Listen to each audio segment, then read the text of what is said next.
మీరు చూస్తున్నారు మన జిల్లా రాష్ట్రంలో కొన్ని రాజకీయ పార్టీలు పదవులు ఇవ్వలేకపోయి, అలాగే బ్రాండెడ్ ఫ్యామిలీస్ పదవులు కల్పించలేకపోయి వెంటనే కబురు పెట్టారు, అమ్మా బికాస్ ఆఫ్ దీస్ రీజన్స్, అయ్యా బికాస్ ఆఫ్ దీస్ రీజన్స్ మీకు ఇవ్వలేకపోయాం. అది గౌరవాన్ని పెంచే కార్యక్రమం, గౌరవాన్ని పెంచే కార్యక్రమం. ఇది ఉన్న గౌరవాన్ని కూడా తుంచే కార్యక్రమం, ఉన్న గౌరవాన్ని తుంచే కార్యక్రమం. నేను ఎందుకు కాంగ్రెస్ పార్టీ విడిచిపెట్టి వచ్చాను? నా వెనుకున్నలు చెయ్యాలనే కదా. ఒక వాలంటీర్ని వేసుకోలేక, ఒక ప్రెసిడెంట్ పెట్టుకోలేక, ఒక ఎంపీటీసీని పెట్టుకోలేక, నేను ఎంపీటీసీ బీ ఫార్మ్ ఇస్తే బీ ఫార్మ్ పెడతాను, దాని ఇంటికి విఆర్ఓ, దాని అని సంబోధిస్తే దాని ఇంటికి విఆర్ఓ వెళ్ళదు, దాని ఇంటికి ఎంఆర్ఓ వెళ్ళదు, దాని ఇంటికి పోలీస్ ఆఫీసర్ వెళ్ళదు, ఒక ఎస్ఐ వెళ్ళదు, వెనకొక మనుషులు చెయ్యదు. నేనున్నది వైఎస్ఆర్ కాంగ్రెస్ పార్టీ. 3 సార్లు టెక్కలి గ్రామ పంచాయతీ సర్పంచ్ అండి, ఎక్స్ సర్పంచ్. చెప్పండి, ఈ పరిస్థితిలో నేను ఏం కోరుకోవాలి? నేను నాకు పదవే కావాలనుకుంటే అన్ని రాజకీయ పార్టీలు నాకు ఆహ్వానిస్తున్నారు. నాకు ఎవరు ఏమిస్తారు? ఇప్పుడు మోడీ గారిని తీసేసి నాకు ఇచ్చేయాలి, అదే కదా కేంద్ర మంత్రి తర్వాత పదవి. అంతకంటే పెద్ద పదవి లేదు కదా. ఉమ్మడి ఆంధ్రప్రదేశ్ రాష్ట్రంలో స్వాతంత్ర్యానంతరం బీసీ వర్గానికి చెందిన విద్యావంతురాలైన మహిళ, ఫస్ట్ బీసీ మహిళ, ఫస్ట్ వెనుకబడిన వర్గాలకి చెందిన తొలి మహిళగా యూనియన్ క్యాబినెట్ లో అడుగుపెట్టిన వ్యక్తికి ఈ విధమైన గౌరవం, ఈ విధమైన అవమానం ఆంధ్రప్రదేశ్ రాష్ట్రంలో ఉన్న విద్యావంతులైన మహిళలను ఒక్కసారి నాకు జరిగిన అవమానాన్ని గురించి వెనక్కి ఆలోచించండి. జిల్లా ప్రజలు మీ బిడ్డని అంత గౌరవాన్ని ఇచ్చారు. ఒక్కసారి ఓటేసి ఎంపీగా గెలిపిస్తే మీ గౌరవాన్ని నిలబెట్టి కేంద్ర మంత్రివర్గంలోకి వెళ్ళిన వ్యక్తి నేను. మీ గౌరవాన్ని, మీ అభిమానాన్ని, జిల్లా ప్రజల అభిమానాన్ని నేను ఎన్నడూ మర్చిపోలేను. అంటే ఈరోజు నేను వైఎస్ఆర్ కాంగ్రెస్ పార్టీకి రాజీనామా చేయబోయే ముందు ఇన్ని అవమానాలు భరించాను. మీకు తెలుసు, సీఎం గారు అంబోడి కార్యక్రమంకి వస్తే హెలీప్యాడ్ రాకుండా ఈ కృపారాయణ ఆపారు. 2 ఇయర్స్ నేను as a union minister Pranab Mukherjee గారితో దేశమంతా తిరిగే ఒక వ్యక్తిని సీఎం గౌరవ జగన్మోహన్ రెడ్డి గారు శ్రీకాకుళం జిల్లా వస్తే నాకు హెలీప్యాడ్ దగ్గర రాకుండా ఆపించే అవమానం చేశారు. ఆ అవమానంతో నేను కుంగిపోతుంటే ఈ రోజు నుంచి కృపారాణి చెల్లు అని చింపే నాయకులు కూడా జిల్లాలో ఉన్నారు. అంటే కృపారాణి జిల్లాలో కనిపించుకోండి. కృపారాణిని ఒక పథకం ప్రకారం అణిచివేయాలి. నియోజకవర్గంలో కూడా సంఖ్య ఉండాలండి. చాలా అంటే నేను చేసే తప్పుడు నిర్ణయమా ఇప్పుడు అనుకుంటున్నాను. పార్టీ రాజ్యాంగాన్ని చదవకుండా నేను జాయిన్ అయ్యాను.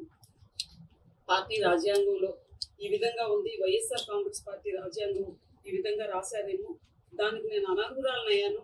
అందుకే జగన్మోహన్ రెడ్డి గారు నాకు ఇంత వంచన, ఇంత అన్యాయం నాకు చేశారు. అన్యాయాన్ని భరించారు. ఎందుకంటే మళ్ళీ 1-2 సార్లు చెప్తున్నాను, నోబడీ కెన్ అకామిడేట్ ఆల్. గౌరవ జగన్మోహన్ రెడ్డి గారికి ఆయనకు ఉండాల్సిన ఇబ్బందులు ఉన్నాయేమో, నన్ను అకామిడేట్ చేయలేకపోయారేమో. అమ్మా, నీకు ఈ కారణాల వల్ల నేను అకామిడేట్ చేయలేకపోయాను, నీకు భవిష్యత్తులో నాకు పదవద్దు, నీకు గౌరవాన్ని ఇస్తానమ్మా, నాకు ఒక్క వాదార్పు మాట చాలు. ఆ వాదార్పు కూడా నాకు పార్టీ నుంచి రానప్పుడు అన్ని అవమానాలు భరించుకొని ఈ పార్టీలో ఉండాల్సిన అవసరం ఉందా? ఒక్కసారి గౌరవ పార్టీలందరూ మీరు ఆలోచన చేయాలని, మీ ద్వారా జిల్లా ప్రజలకు తెలియచేయాలని జగన్మోహన్ రెడ్డి గారికి నాకు ఉన్న సంబంధం ఒక్కసారి గుర్తు చేస్తున్నాను. 2009లో ఎంపీగా నేను ఎన్నికైన తర్వాత రాజశేఖర రెడ్డి గారు కేవీపీ రామచంద్ర గారు పక్కన ఉంటుండగా ఖాన్ అనే రాజ్యసభ సభ్యుడికి అప్పచెప్పి జగన్మోహన్ రెడ్డి గారికి నా చెయ్యిలా ఇచ్చి చేతిలో పెట్టి కృపమ్మ మన మనిషి ఇద్దరు కలిసి వెళ్ళండి పార్లమెంట్ కంటే, జగన్మోహన్ రెడ్డి గారితో నేను కలిసి నా తొలడుగు పార్లమెంట్ లో జగన్మోహన్ రెడ్డి గారితో కలిసి వేశాను. మీరు ఒక్కసారి హిందూ ఇండియన్ ఎక్స్ప్రెస్ పేపర్స్ పతాక్ శీర్షికల్లో doctor Killi along with Jaganmohan Reddy అని పార్లమెంట్ లో అడిగిపెట్టే ఫోటోను కూడా మీరు చూడొచ్చు.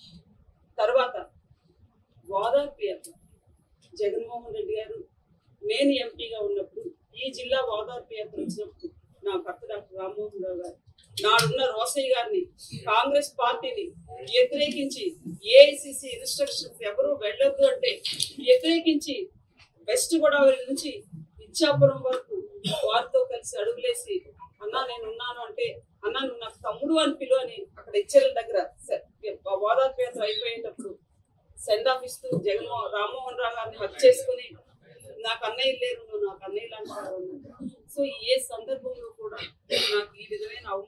వైఎస్ఆర్ కాంగ్రెస్ పార్టీలో వస్తుందని నేను ఎప్పుడూ భావించలేదు. అయితే మీరు అనుకోవచ్చు ఈ విషయాలన్నీ హైకమాండ్కి తెలుసా మేడం అని మీకు అనుమానం రావచ్చు. ఇంచ్ టు ఇంచ్ ప్రతి విషయం ముఖ్యమంత్రి గారితో పాటు పౌలిట్ బ్యూరో అందరికీ తెలుసు. కాకపోతే మా నియోజకవర్గంలో ఆ డివిజన్లో టెక్కలి డివిజన్లో మరి ముఖ్యమంత్రి గారు ఆలోచన కొంతమంది మాటలు వినా ఈ విధమైన అవమానం నాకు చేశారన్నది నాకైతే తెలియదు.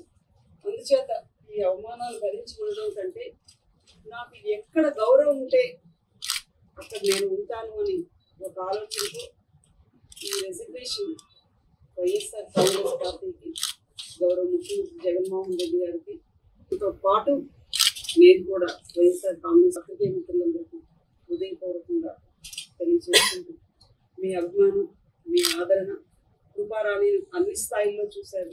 ఒక డాక్టర్గా చూశారు, ఒక ఎంపీగా చూశారు, ఒక కేంద్ర మంత్రిగా చూశారు.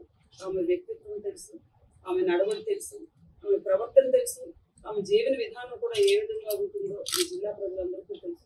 ఈ భవిష్యత్తులో కూడా నాకు ఇదే విధంగా మీ వద్ద నుంచి నాకు అభిమానం, ఆదరణ ఉండాలని సోదరులందరికీ శిరస్సు వంచి